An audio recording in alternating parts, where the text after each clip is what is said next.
Hey everybody, I'm Brian Fuller and this is Mark Prosser. We're going to talk about Moly. No, seriously, we are here. We're glad you clicked on the video. We're going to give you a few tips on Moly welding. And there are a lot of misconceptions out there. There are a lot of ways to do it, not do it. It is a pretty simple material. It's used a lot on race cars, motorcycles, anywhere you want to get high strength and low weight.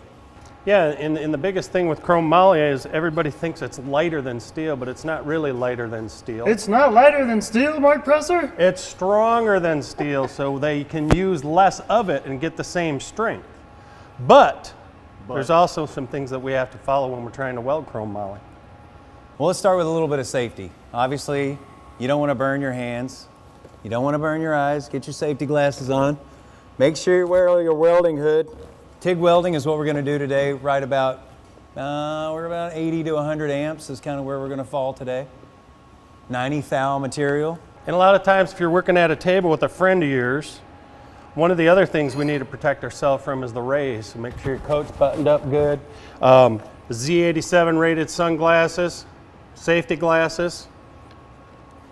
Other than that, I think we're ready to get on it. So first thing we want to do is we've kind of done your basic coping joint, which would be very common on a motorcycle or a race car. Sure. We did this with a kind of a hand punch or a hand notcher. You can also do them with an end mill.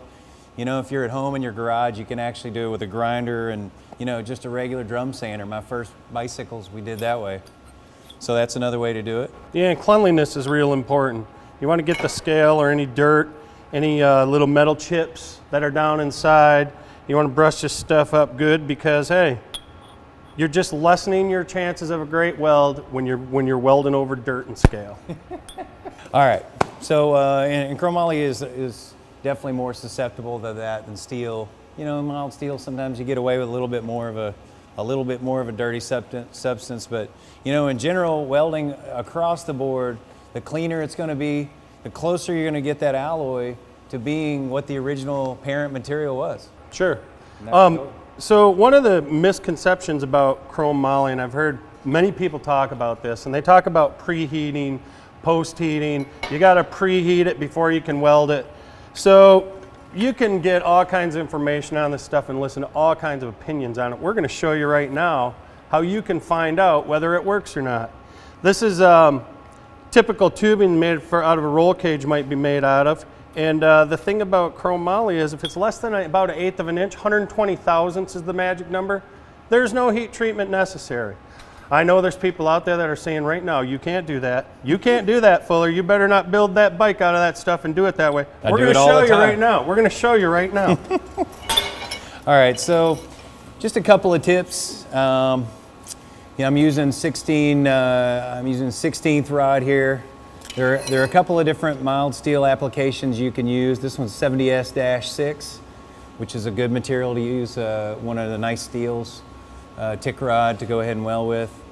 One of the things I think is hard is starting and stopping. You know, people go in and they want to weld, but it's hard to figure out, okay, make a nice start and stop, but make it look like it was a nice continuous weld. Sure. Right? Absolutely. So I'm going to just do a little bit of a demonstration here, and hopefully we can get you a close-up at some point. But I'm going to get the weld started. I'm kind of pulsing a little bit just because that's, you know, that's kind of my technique. Not everybody does it that way. Now I've stopped. I'm leaving the shielding gas sitting there. If you're really good, you go ahead and leave your tungsten underneath too, and it'll keep it shielded. I'm going to turn around. What I'm going to do is I'm actually going to start forward, work my way back without the filler rod. I'm going to work back to that previous puddle. Then I'm going to start back at that point.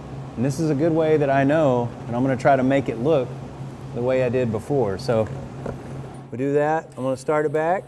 I'm working back to the puddle, dip it, start another little dip, dip, dip, dip. And it might be hard to get on film, but I think if you can get a close-up of that, you can see that it pretty much looks like you just welded it straight through. Yeah, and with a little bit of practice on that, in practicing your restarts real well, you can literally go all the way around this thing and only have one start spot on it, Yeah. instead of a bunch of start spots. Because each time we stop the weld, now we have to make sure that we tie into that spot well to make the good weld. Now another good tip is, I find this a lot with my guys, is when people go to tack, they tack right in the middle of where they're going to put their weld. Sure. Well, now you got to perfectly match when you go through there, and either don't dot it right at that point. We've already added filler rod, but the better thing to do is, make your tack welds small and make them in a place where you know you're going to stop. And that makes it to where you can make these nice continuous Absolutely. welds, stop in those points. Another thing with tacking these up is, if you tack both sides, it'll pull apart on the top. Yep. So you kind of jump back and forth corner to corner like an X maybe. Yep. Absolutely. So I think from there, the other little thing we wanted to talk about was, doing some testing on your own. I'm gonna go ahead and pull my hat because I'm done with that part. But something else we want to do. This is a little test that we did, and you can see we welded in a bung, and we pulled it. We actually set it up here, and if you do your weld right, it's going to happen normally 3/16 or so on each side. It should actually rip the parent material apart before it does the weld. Yeah, you can tell this metal right here, this break is right on the edge of the heat affected zone, right where the base metal and the edge of the heat affected zone, and you can see where this thing let loose. What we don't want is, we don't obviously want the weld to break.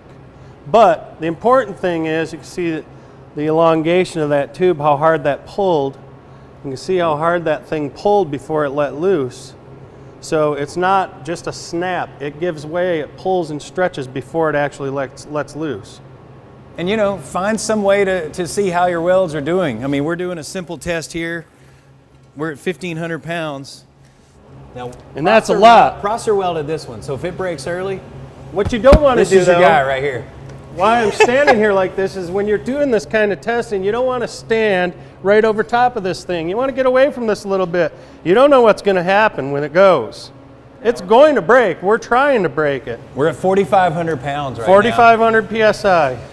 now. Still going, we're almost at 6. It'll go up to about 7. Nope, it's getting ready right Oh. now. Almost 7. Yep, still at It's 7,000. stretching. Oh yeah, you can see it totally pulling. Let's pop it.